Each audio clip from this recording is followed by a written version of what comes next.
Okay, may adlaw ko na tong tanang manginigugma ko na mga kaigsunan diha kang Kristo. Si Kristo wala mo gamit niini, si Maria wala mo gamit niini. Dili ni mabasa sa Biblia usa ni kan sulpot nga pagtulunan iya sa yawa ni.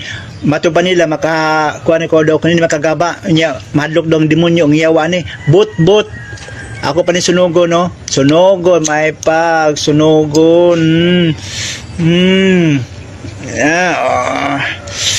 Laing defensor og sakop sa Society of Devils Administration or SDA nga gitukod og tawag ining Amerikano ni adtong 1863 nagbugal-bugal og nanamas-tamas sa mga balaang butang nga giila sa gitawag og mga Katoliko. Actually, sa tinuod lang mga sir ug mga ma'am, di ko matingala sa ingon ani nga actions or actuations nga naman tungod kay kabalo man ko nga ang yawa tilasan gyud na aning maong mga butanga, especially kining Santo Rosario. Di gyud gustong yawa ana. Unsa may reason nga nung dili gyud gusto ang yawa ana? Nga naman kay kanang gitawag og Holy Rosary usa ka nakapag-ampo nga usa ka meditative and vocal prayer nga nagpamalandong or nagapamalandong sa gitawag og pagkatao, pasyon o pagkabanhaw sa atong Ginoong Jesucristo. So ang pinaka-object sa maong Holy Rosary mao ang salvation. So every time ang tao mag-recite sa Santo Rosario, ang iyahang gina-recite ang salvation nga gihimo ni Ginoong Jesucristo. Og si bisan kinsa nga mag-recite ni ina niya uban ang dakong pamalandong sa pagkatao, pag-antos, pagkamatay o pagkabanaw sa atong Ginoong Jesucristo, makahuna-una siya nga luwasod sang Kristo.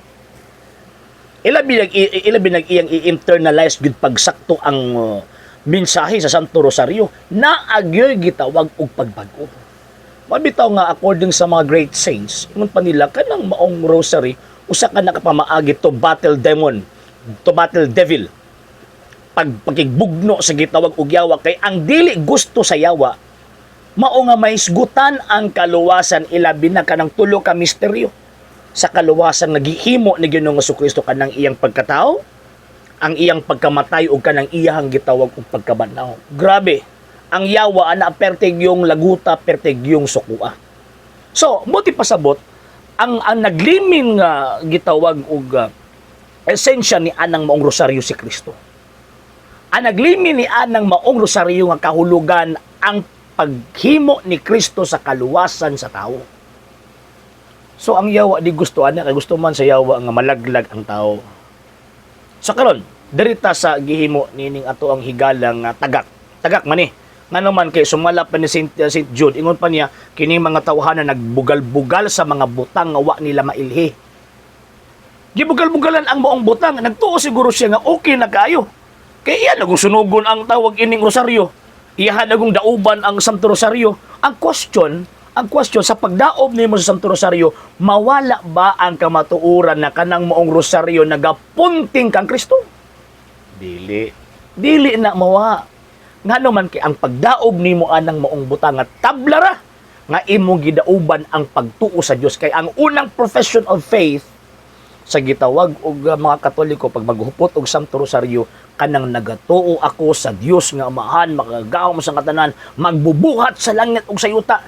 Gidauban nimo na kanang pag-ampo nga niingon ang Ginoong Jesucristo. Ingon ani pag-ampo ha, amahan namo anaa ka sa langit. Gidauban nimo na.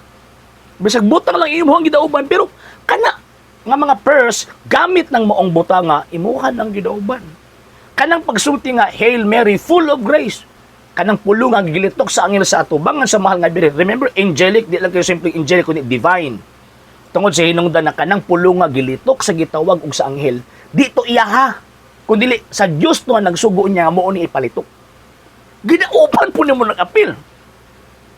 So kung gyud kana, unya kanang musulti ang Katoliko ilabi nagbaabot na sa tunga kini o kining after sa 10 beads nga pag-recite sa Hail Mary, pag moingon ang tawag ining Katoliko, Glory be to the Father, and to the Son, and to the Holy Ghost. As it was in the beginning, is now, and ever shall be, world without end. Amen. Gidauban mo na. Wa ka manglimbawot ning balhibo sa mga sulpot o tagak. nga mga 70 Adventist nga mudao ba na? Ingon mo, nagbasa mo Biblia. Dili ba ka nang mao mga butang ang generisad sa mga Katoliko sa pag-ampo written na in the scripture? Anong wala man ninyo na tawag ining napamalandong eh? So diha na to makita nga kinang Seventh-day Adventist Church ang ginatudlo nila sa ilahang mga membro pagbugal-bugal sa mga butang nga balag. Yung tanawa ra do. Grabing suko. Di lang magiging siya. Apil po itong napo to si Mr. Sanchez. Di ba? Nagdaob, nagtawag, naglarawan. Mga ni mga tawanan, di na kinaiya o Kristohanon. Kinaiya nag mga barbaro. Barbaro manigma kinaiya ning mga tawanan. Yung paniya, ang rason daw kuno, man-made daw kuno na nga tawag ining kwan. Man-made daw kuno na nga tawag ining teaching. Kaya daw kuno magamit ang Kristoana. Usa ang paggamit ng Kristoana nga kanang rosaryo siya nagipuntingan ana. Self-serving kung mugamit siya. Diba? Same po sa mahal nga birhen. Mugamit ba din siya ana nga tawag ining usama sa sigisgutan diha.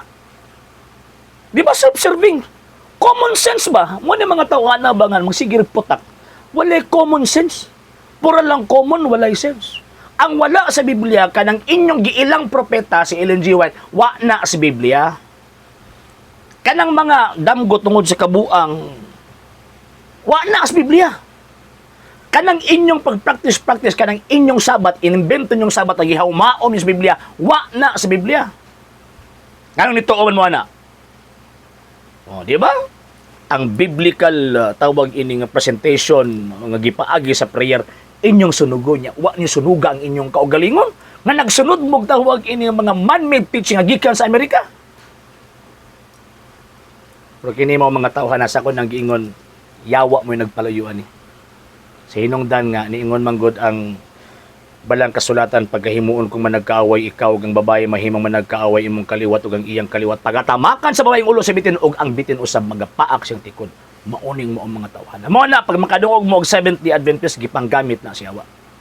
Sa hindi pa po nakapag-follow sa mga pages po natin, i-follow niyo po yung mga pages po natin. RJ Horolansiano II TV Apolia Punto Argumento page, Kuya Apologies TV page, and RJ's Vlog 2022. And pwede rin po kayo mag-send po dyan ng Facebook stars. And also, sa ating po mga channels, sa hindi po nakapag-subscribe, subscribe po ninyo yung mga channels natin, Dalay Catholic, Apologies International Official, RJ Sando II TV, Kuya Apologies TV, and Barrio Kawayan Religious Forum. And pwede rin po kayo mag-send po dyan ng super sticker, super chats, and super thanks. And maraming salamat po sa mga kapatid at mga Katoliko na ulis pong tumutulong sa programa po natin. Maraming salamat po. Nang dahil po sa tulong at suporta po ninyo, ang programa pong ito, until now, andito pa rin po sa social media. And until now din po, nangangailangan pa rin po tayo sa tulong at suporta po ninyo dahil wala po kami magagawa rito mga sir, mga ma'am, kung wala po yung tulong at suporta po ninyo. Sa gusto pong tumulong, sa gusto pong sumuporta, pwede po ninyong ipadala ang tulong at suporta po ninyo sa pamamagitan po ng ating mga account numbers dyan po sa ating pong screen. And pwede niyo po kaming i-message sa ating pong page kung via remittance po yung papadala po ninyo. Maraming salamat po in advance.